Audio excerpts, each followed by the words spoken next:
But do you believe that every entrepreneur, I'll take a step back, do you believe every person is born with a purpose? See, the one thing that struck me in my professional career was my ability to find talent for various jobs. By that time, over 10 years, I must have placed about 10,000 people in jobs in various industries: shipping, oil and gas, construction, steel, manufacturing, financial services, etc. So I had a broad spectrum understanding of the jobs market. And I realized that I should be doing something that I like. And I loved finding people jobs. In the sense, I sort of got to it rather intuitively about who would fit what sort of job situation. And I like to see people getting successful in their careers. And welcome to another episode of the Bulletproof Business Podcast. This is an attempt by Zolvit, formerly Vakilsearch, to bring excellent mentorship and guidance from the finest minds in India and beyond to millions of small businesses in India. So if you're a business who is setting up or looking to expand and spread your wings and fly, then this podcast will tune you with some of the best minds in India. Today, our discussion is with Mr. Ajit Isaac, founder and chairman of Quess Corp. Mr. Ajit Isaac and Quess Corp need no introduction. So I'm going to jump straight in to requesting him to talk about his journey, how he started Quess Corp, and what are some of the triggers which have brought him here today. So Ajit, first of all, welcome to the Bulletproof Business Podcast. Thank you so much for your time today and appreciate your taking the time out to be here. For our listeners who are listening in today, most of them are entrepreneurs who are either setting up or have started up but want to scale. And would love to hear from you on your initial days starting Quest and maybe even before that. What the triggers were which led you to start, and what were some of the breaks that got you going? Thank you for having me on your podcast. It's lovely to be here with you this afternoon. And much like many of the people that you're addressing in the podcast, I've been through the startup stage myself early on as an entrepreneur, about almost 25 years ago. So I started off 25 years ago as an entrepreneur. Came from Chennai and worked for 10 years as a professional on the other side before deciding to be an entrepreneur. It was the year 99 when I first started meeting with private equity funds. They had just been set up in India. We had 2 or 3 large private equity funds then. We had Chris Capital, we had Indocean Chase, and we had 1 or 2 more of that type. I met with Indocean Chase Capital Partners, which is then the amalgam of Chase Manhattan Bank and JP Morgan. They had about $200 million that they were investing. And I had an idea to build an e-commerce company, which they actually bought into. And the amount committed was about $2 million. And, over retrospection, I thought that maybe I should be in an area of business that is known to me, which is human resources, finding people jobs, and also in helping human resource functions of various companies perform their jobs, which is what I was in the past, a human resource manager. So I went back to them with another idea about forming a job portal, which they agreed to. And then in about 2 months after that, it was on the 10th of February of 2000 that I resigned my job and began my career as an entrepreneur. And since then, it's been no looking back, in a manner of speaking. So that was the first sort of trigger point in my journey to becoming an entrepreneur, raising money.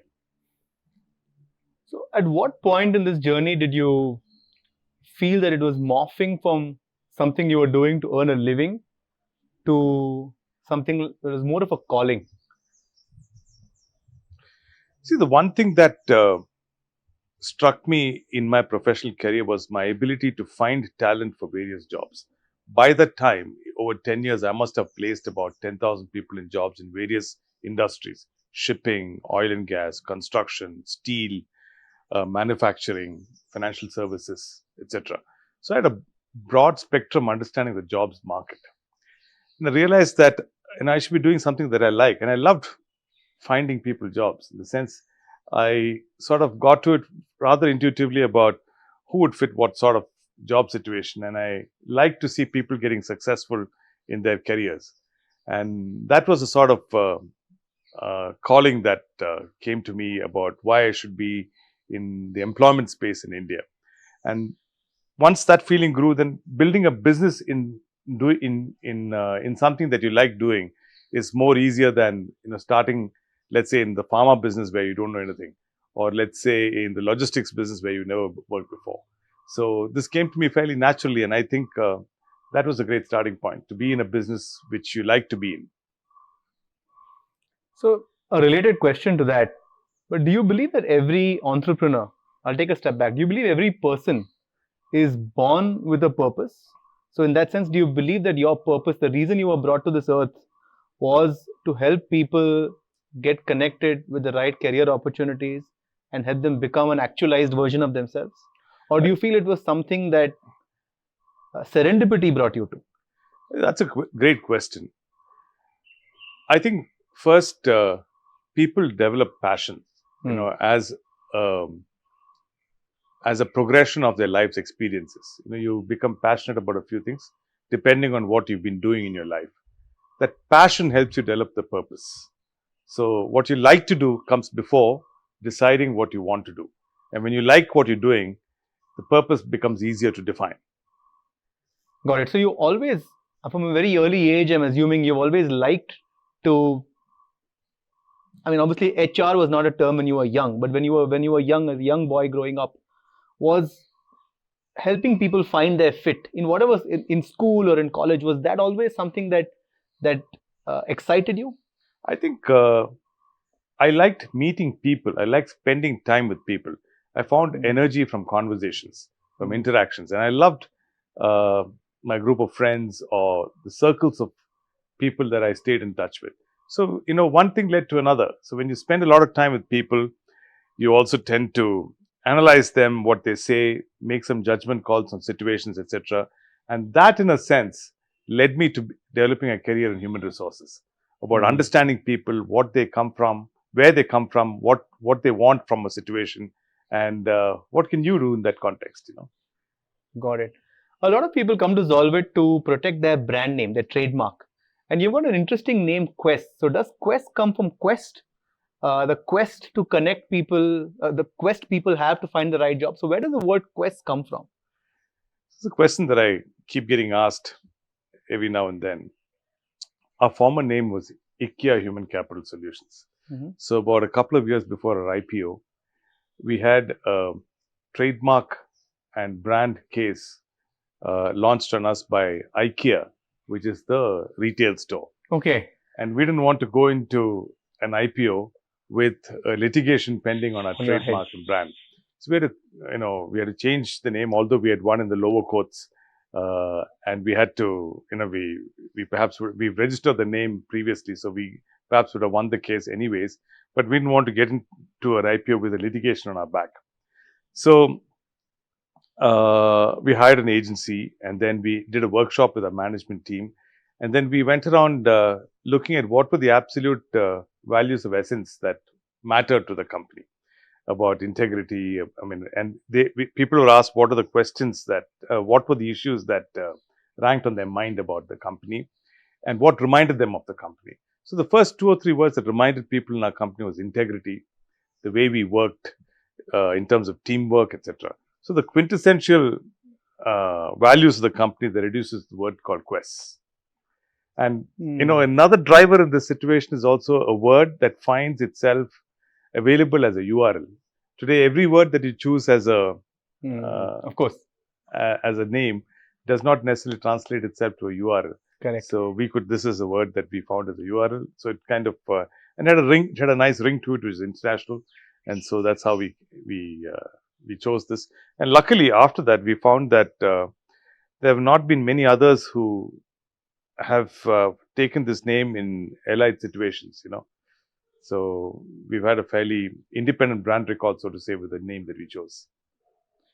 You mentioned integrity, and you have everything that everyone has said about you and what you find online. I think that word really rings, and it's India Inc. has for a long time had a reputation of being a fix-it economy, where we have jugaad, for example, which is a word, we get things done. So in a way, it almost became a badge of pride for Indian businesses that they could use jugaad to get things done and get ahead. Uh, but you have always chosen a path where you prioritize integrity, which meant long-term benefits, even if it came at the price of short-term loss. So I want to ask you, have there been instances, or I'm sure there have been many, but can you recall an instance where there was a short term gain in front of you, but you chose short term loss because that was what best aligned with your company's mission and core value, which was integrity? So, two, three dimensions to this question. I think it touches a number of issues to talk about. Yeah. About a short-term loss. Why do you have to take this path of integrity so carefully, etc.? First is that businesses in India are formalizing rapidly. So there's data recall, there's a trail of data, and to be doing things by shortcuts and by avoiding the right way to do something for temporary gain will land you in trouble increasingly so. And we are one of the industries where the industry is formalizing very quickly, and we are one of the vehicles for that, being the largest private sector employer in India. So for us to choose a path where we are not completely integral in what we're doing would be antithetical to our mission itself of helping formalization take place. The second is, if you want a broad base of shareholders, if you are the only largest shareholder, and if you do things in a sort of tacky way, you don't have anybody else to answer to, and you may get away with it without having much explanation. But we went out and got Fairfax as an investor. Fairfax is among the 10 or 15 largest insurance companies in the world, referred to as the Berkshire Hathaway of Canada, and run by a gentleman who has a terrifically high reputation doing business.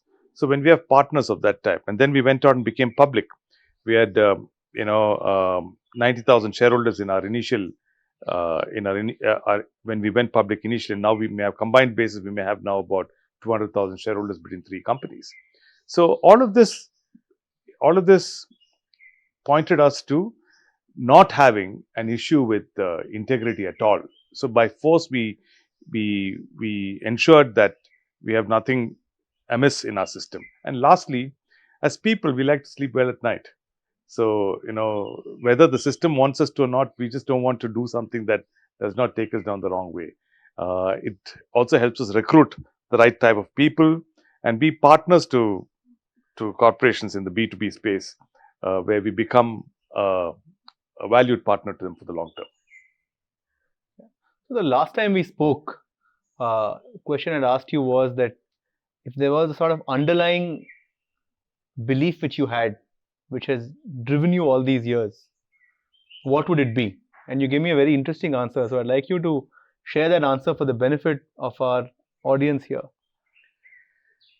Well, that underlying factor, phenomenon, dimension, whatever you call it, I think is the aspect of luck in everybody's life.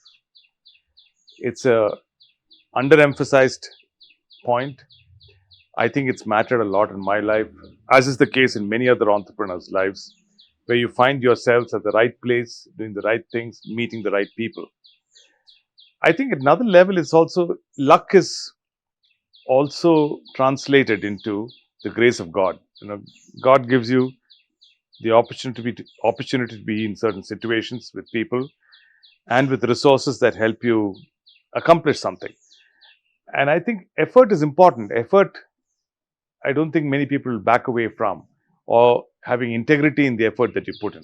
But to find yourself in that situation is because you got lucky with what you're doing. One. And second is, I think you should also work to creating a greater luck surface area for yourself.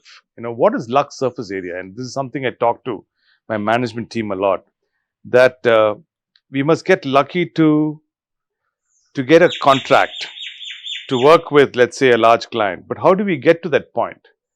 It's not something that will happen just because, an email comes in or you met somebody at a party and, luckily you just tied up.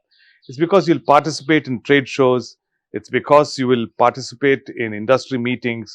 You will make conscious calls. In my first 5 years as an entrepreneur, it was difficult to to get databases of clients very easily. Between 2000, 2001, 2000, yellow pages were there, but it's difficult. So what I used to do was I used to go to Mittal Towers, Mittal Chambers in Bombay, and they had maybe 30 floors in the building, and maybe about 10 occupants for each floor, and the name board used to be outside as you walk in. So I used to spend half an hour in the mornings before the traffic started to sit there and note down the names of companies in those buildings, and then follow up with addresses and emails and telephone calls to them, make cold calls. So you create your luck surface area is growing with that. When you start doing these things, somebody will get back to you, and good things follow. But to think that one of those 300 occupants of that building will call you back, will call you without you reaching them, I think is pointless. So you have to create a luck surface area with the good faith that things will work out, and luck plays a tremendous role in your life. And I would encourage all of you to think about this, about what creates your luck surface area, what factors go into determining if you're lucky or not. Are you doing enough things to get lucky or not as you progress with building your business? So this question, Ajit, could go in one of two ways, right? Some people who are, at least in their opinion, down on luck might look at this and say, easy for you to say, right? It's worked for you. So although you did mention that there was a lot of hard work that went behind it, there was a lot of hackiness, willing to innovate. Picking up the addresses of the name board and picking up the names of the name board is something a lot of people may not even have they may feel embarrassed to do it. So I think that showed a lot of hustle. So I know you're not saying that luck means you should not hustle, but there are just some people who encounter misfortune and things don't turn out the way they expected, despite all the hustle, despite all the hard work. So how does this square with their experience? That's another great question. I think it's for a very small minority of people that negative instances in their life pull them down completely. Very small minority. For the vast majority, I think issues that come around in their life situations which seem unlucky are actually turning points for a better tomorrow. I've always found that when I've had a setback and then I give it some time, I deal with it, and then I look at the options that come out of it, I realized that it was actually the starting point of something new for me. And it's always happened that it's not that I've not had setbacks. In a 25-year entrepreneurial career, you've had a number of setbacks, and they sometimes can be existential, in a manner of speaking. But the way you deal with it, I think, makes a lot of difference about what where it can take you in the future. So when the setback hit, and we won't probably go into what those setbacks were, but when that setback hit you and you have an underlying belief that you're lucky, that you're destined to make it work. So when that setback hit, and you mentioned some were even existential. Yeah. So you were staring at potential shutdown or wipe out losses. I'm not sure what that was, but say it was an existential setback you were facing. But there was an underlying belief you had that I am a lucky person and this will work out. So in that moment, how did you calibrate the reality of the situation, which was the existential crisis, with your belief? Did your belief get weakened, or did you actually, and was there a moment when you felt this belief fade away and you had to fight to bring it back, or was the belief always strong? So it's best to answer this question with an actual example. Lovely. So we raised our first bit of capital in the year 2007, 2008. I think we raised about 16 crores of equity at that point of time. And then after that, we did a round of acquisitions. We bought about 3 companies between 2008 and 2010. So we must have invested in all about in organic growth, working capital, acquisition, equity, etc., all put together, maybe about 150 crores by about 2010, 2011. The fund that had invested in us had run its cycle of about, let's say, 8 years.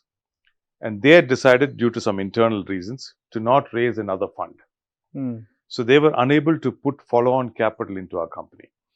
And we needed capital at that time, both in terms of working capital and in terms of residual payments that we had to pay for equity stubs that were lying in acquired entities.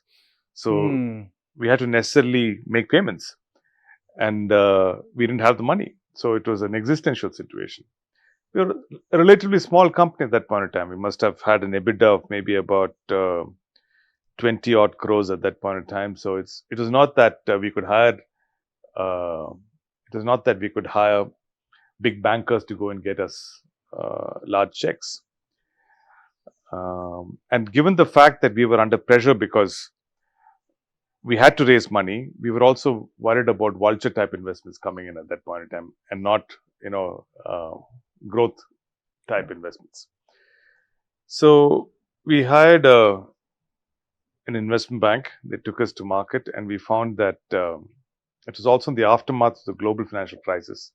And we found that India as an economy was also going through a bit of policy paralysis, 2011-12. Yeah.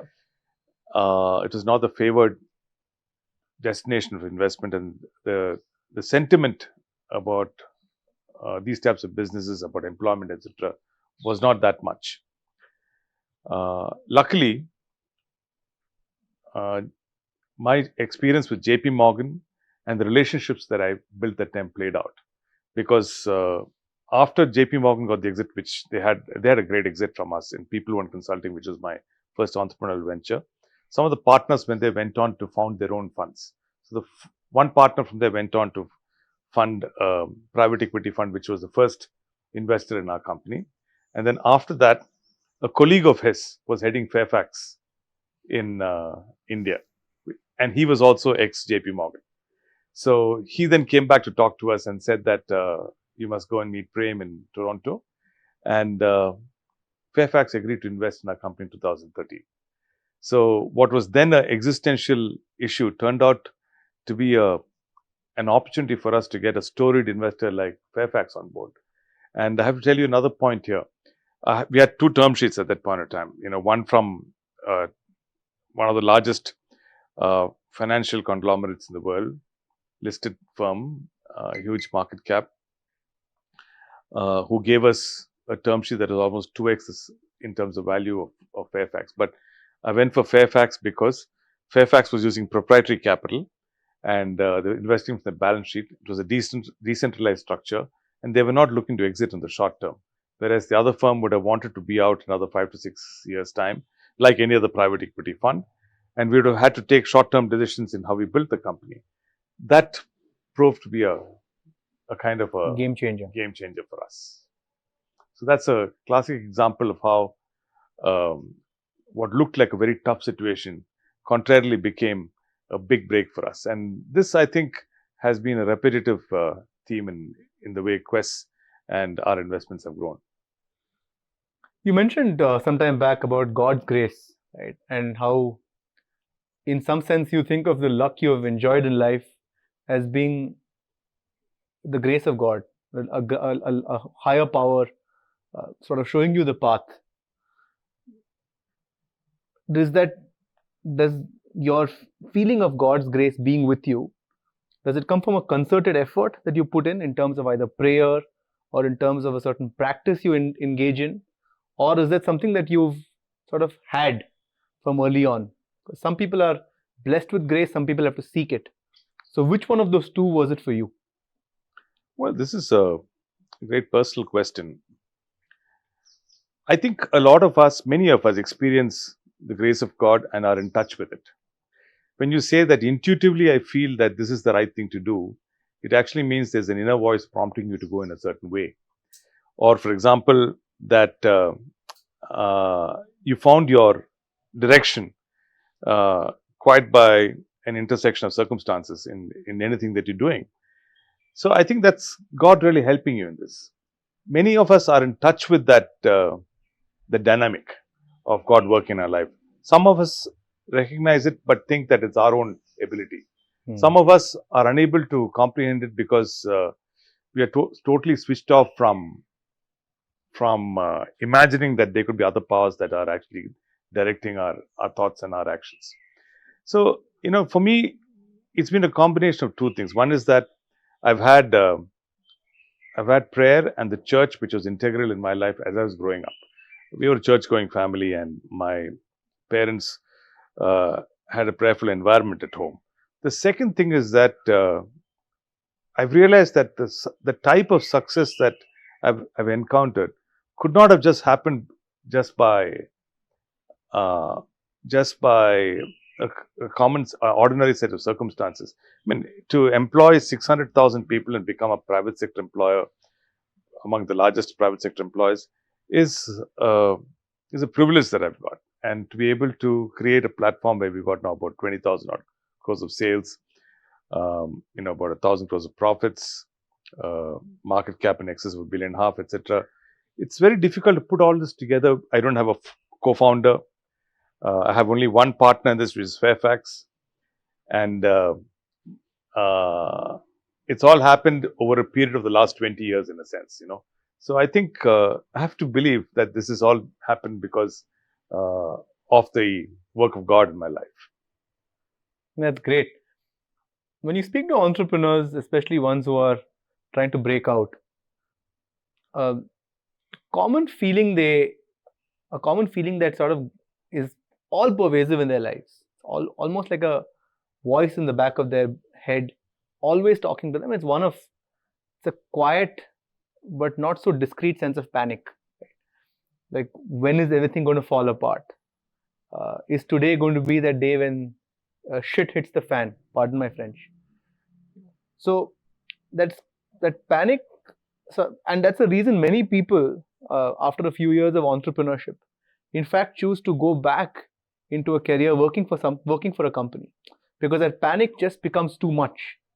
It becomes and like you said, sometimes sleeping at night is more valuable than any equity you have. So how did you, and I'm sure that quiet sense of panic, or maybe not so quiet at your times at home, was there for you as well.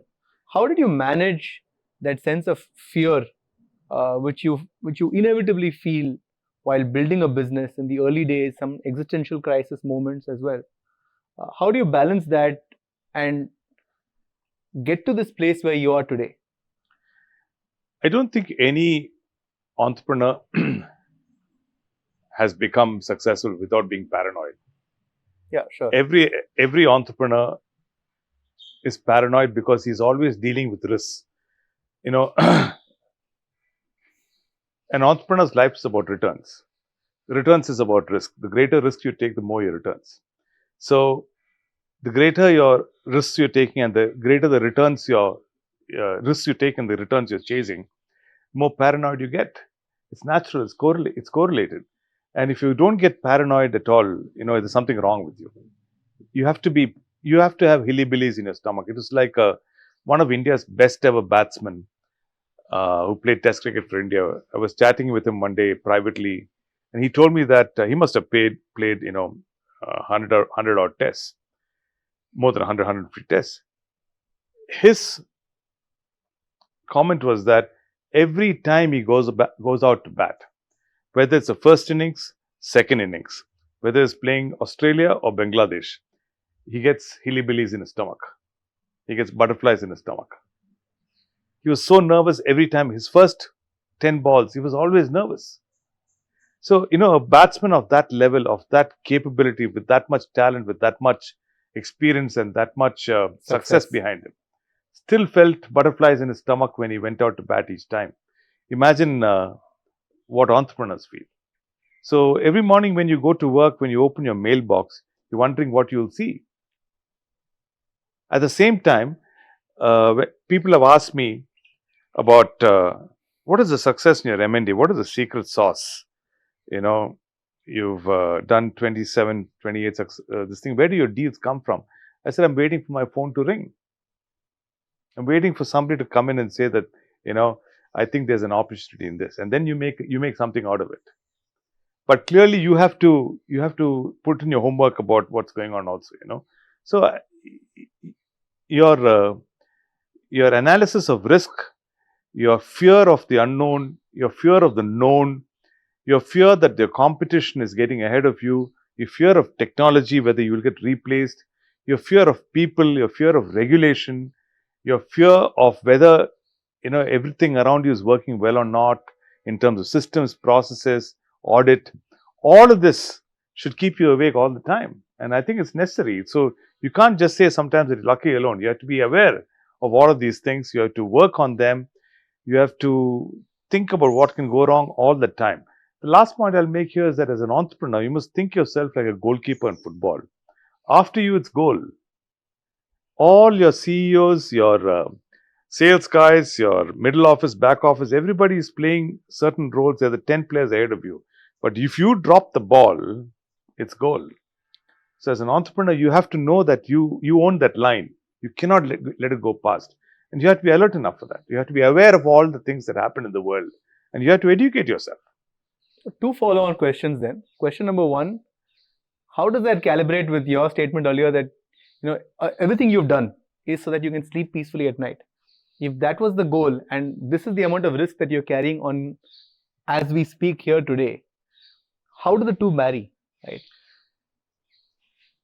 So the important thing here is that both of these are intertwined interminably or forever.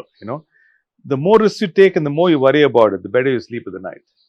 Because if you take risks and you don't do enough about it, you don't examine all the dimensions of it, your nights are going to be quite tough, because you're going to be thinking about what you haven't done all the time. So when you're at work, you have to examine all of these things all the time. And you have to give yourself the space, the time, the decision-making capacity, and surround yourself with people and knowledge that help you take decisions all the time. And how do you manage your energy? Because we are sitting here, it's a Monday. You guys will watch this when you watch it, but it's a Monday, and Ajit's as cool as a cucumber on a Monday afternoon, right? Running a company this large with so many millions, 600,000 people's careers depend on you. So how do you manage your energy? How do you bring so much of calm on a working day when you have so many things on your shoulders? Well, I think the first thing is you have to decide what are the issues you want to give your time to. So that's a choice I made about almost 3 to 5 years ago, that from my office I'll attend to three things: capital allocation, performance goal setting, and leadership. Capital allocation as in, where do we put our money? We have about 1,000 crores of EBITDA, maybe up to 400 crores of cash. So do we give it back as dividends or buybacks to shareholders? Do we put that into inorganic opportunities, or do we put it back into organic growth? So just where does our money go? Second is performance management. What do we do when we put some money? What do we want to get out of it? So we have some norms for that. We want a 20% return on equity. We want to convert 65% of our EBITDA to cash. We want to enhance our EPS by about 20 basis points every year. We want to grow our margins by about at least, about 20 basis points a year again. And a similar set of matrices for each of our business. And third thing is leadership. Who are the top 30 to 50 people in our group? Do I know enough about them? How much time do I spend with them? Who's growing? Who needs help? Who, with some training, can become a future CEO, etc. So that's the first thing I do, to select what are the issues that I deal with. So everything else is business. It goes back to leadership teams. So the themes of what I want to work is decided. The second thing is I decide what are A category items.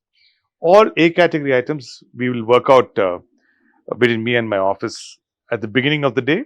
So I get a note from my secretary saying these are the A category items and the meetings that you have for the day. And then we prepare for the week. So when we prepare for the week, usually on a Monday basis, I call my first level teams and speak to them once, or I call them on the Sunday night and just speak to them. So I'm prepared for the week. And the last point is that we have continuous follow-up mechanisms. We have a meeting, we have minutes of the meeting, and then and forums that work at every level. So at a group level, we have a group executive committee. At a business level, we have a management committee for every business. So between these two, we have all issues mapped and follow-up items and discussion processes, and then we have lastly, as a last layer of governance, we've got internal audit, we've got MIS, and we've got review packs that come from every business. I get a presence report from every business in the day, in the month. So all of this helps me stay in touch with the data of the business. How much I pick out of it and what I prioritize is my decision. So this sounds extremely almost like a German railway timetable when you talk about it now. But the initial period when you were transitioning from more of a hands-on, involved in everything kind of CEO to the CEO you are today, right? That's the transition every entrepreneur wants to make. You want to get out of being involved with everything to focusing on the few things that are going to transform your business. And for those viewers who are watching who are in that scale-up phase of their business, that transition point is going to be very, very difficult because you still have people who are looking up to you as an operational CEO, but you personally don't want to do that anymore. You want to hand over that power and you want to focus on a few critical things which you believe and you articulated them very well, which are going to transform the business. So in that period, what were some of the decisions you took that helped you navigate this transition from being hands-on in a lot of things to being hands-on in very few things and now only in 3 things? So, it's good to see a progression of how this happened. And I think many of you watching the show would be going through this. 15 years ago, I used to ask for ledger books on a daily basis. So I used to ask for what the daily ledger is for Impressed, for employee costs, for sales and marketing, etc. So I used to see what are the costs that went into each in the company for each line item. And then I found that not the number of entries are going up. I found that there were more than 2 people checking this. I was checking this, somebody else checking it. So what value am I adding to this? So after a point in time, I stopped that. Then the second thing was initially every sales presentation that went out, I used to take a look before it went out. What were the margins? What are the SLAs we were guaranteeing for? Who's the account manager? How does this compare with some of the other deals that we've currently signed up for? Are there any exceptional terms we're giving to the client, etc.? So instead of checking each presentation that went out each time, the easiest thing to do was then to make a set of business rules. So we set up a set of business rules and then a price calculator. So that helped sales guys then confirm a presentation with the business rules and the commercials with the price calculator and then send it out. So then that settled down. So I think in all of these situations, what will happen is that you will do something manually first. You will be involved. But then over a period of time, as scale comes in, you'll have to convert it to some automatic process with business rules. Then the rules take over. Then you audit the rules over periods of time. You don't audit the transactions. Because transactions hopefully will conform to the business rules. So this is how I progressively got out of day-to-day stuff. And lastly, maybe it was around 2014-15 after we had bought by then about 7 or 8 companies and we were in diverse businesses. I realized that we can't get scale unless I delegate more. Can't get scale. I can't keep looking at day-to-day. I can't keep looking at travel itinerary of senior staff. I can't keep looking at their travel bill reimbursement of senior people, or let's say capex when you want to buy a refrigerator for some office, it should not come to you. You should delegate all of that and develop the trust. Once that came into the company, even people in our firm felt empowered. They felt that there is a change in the way their own careers are developed. They became more full-blown CEOs. And I could take a step back. Then I could look at capital markets. We looked at an IPO then. After an IPO, we looked at an IPP. 13 months after we did an IPO of 400 crores, we did an IPP of 870 crores. So we raised 1,270 crores in a matter of 13 months. And then we bought a company with stock as a currency. Then we bought a listed company. And then we did an open offer. So a series of things that happened in capital markets because I found the time to step away from everyday stuff. And remember, I started from a point when I was checking ledger accounts. So you have to necessarily find your path where you are able to let go of some things, let go of the stuff that may be important, but to competent hands. So you equip yourself with competent hands before letting go. At your peak in the 2015 to 2024 period, when you were growing really, really fast, rapid growth, and you had delegated a lot of the day-to-day to your operational teams, what did a day in your life look like? Was it, in fact, crazier once you delegated because you had the ability to take on more work and therefore you were doing more things? Or did it actually settle down into a nice kind of equilibrium? I think 2015 to about 2019 was, we were running almost a rat race in the sense when 2015, before we went in for the IPO, I think we had sales of approximately 3,000 crores. Today we've got, 10 years later, we've got 23,000 crores. But all of the growth happened that time. We raised 1,270 crores and then we went and bought an IT company. We bought a company called Tata Business Support Solutions. Then we bought an insurtech company in New York called MFX. And then on the back of these two, we bought a listed company in Chennai called Allsec Technologies. Then owned by Carlyle, 40% owned by Carlyle, rest by public. So we assembled an IT services business, which today we've listed out as Digitide, in about 3 years' time through these acquisitions. And we have a $350 million business today. So all of this took a lot of effort to buy a company, integrate it, find the leadership team, find also the leverage that operational leverage that you need to find to increase profitability. So when we bought Tata Business Support Solutions, it was, I think, a 55 crore EBITDA business. Today, on a combined basis, it delivers us almost about 350 crores of EBITDA. Wow. So all of this happened between 2017 and 2021 when we did the last tranche of Tata Business Solutions that we bought then. And it was the busiest time putting all this together. And then again, the last 2 years have been busy because we went through the demerger. The demerger takes 2 years to do. So we're about now 40 days since we've done the demerger. And one of the reasons why I'm sitting here and doing this chat this morning is because it's all done and dusted and 3 companies are listed and we're doing fairly well. So I think we'll be wrapping up now towards the last segment of our discussion. One thing which separates successful business owners from the not so successful ones is the amount of trust they have. And we've talked about it a lot today. Your belief in luck, your belief in the guiding force of God, and your belief that the dots will always connect. Now, while that's a great belief for many of our viewers to have and to cultivate after watching you, there's also that daily element of trust. And you sort of briefly hinted at that, right? Where delegation came from you forcing yourself to progressively trust more. How did you, and this is a very tactical question I want to ask you, but how did you cultivate that trust? The belief certainly helped. The underlying belief helped.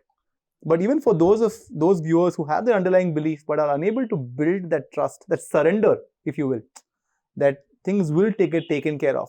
Right? While, like you rightly pointed out, you are the only thing separating your business from a goal. Right? So you are that dividing line between success and catastrophe. With that running in the back of your mind, how do you move towards trust / I'll use the word surrender here because it is in a sense surrender. So I think first underpinning this is, like you said, that you need the belief that you can actually delegate and you can actually get more work done through a trusting process. So you have a belief that it's not an experiment that you're doing, but you have to commit yourself to it. The belief commits itself to trust.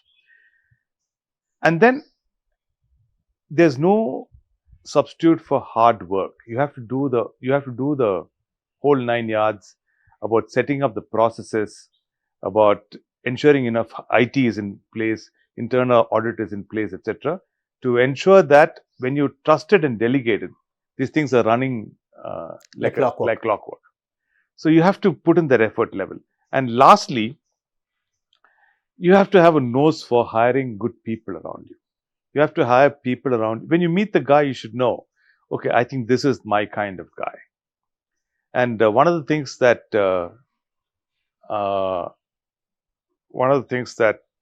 I use as a measurement meter when I meet people about hiring is who do I benchmark him against who I've already got. So if I've got Ramesh, Murugesh, Suresh already working with us, if I'm meeting somebody new, who does he fit in like a Ramesh, does like a Suresh or a Murugesh? I'm trying to always measure where does this guy fit in, and then it strikes me whether he fits in or not, because you're kind of trying to calibrate him against various spots in the company. And then if you're able to select the right people, build in the processes, and trust people, I think the whole thing gets lubricated together. So it's a wholesome effort. It's not one of the three, but it's all of the three that makes us succeed. Amazing. The 600,000 people whose lives you have touched, I'm sure that number is much larger, 600,000 people today, but on a circulation basis much larger, and your employees and your team will remember you in a certain way. But what do you want to be known best for? What do you want to be known for? What legacy would you like to have created and left?